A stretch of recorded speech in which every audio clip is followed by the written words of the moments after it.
Ogufere's train ride to Kaltungo.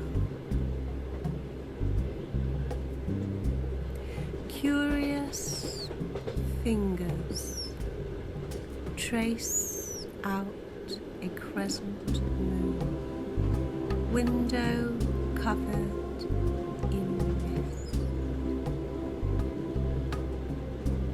Efe Ogufere is a Nigerian poet working in Port Harcourt.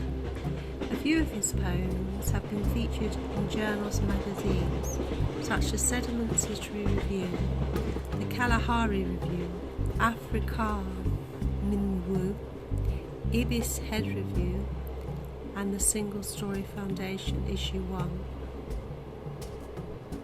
In 2016, he was longlisted for the R.L. Poetry Award, International category.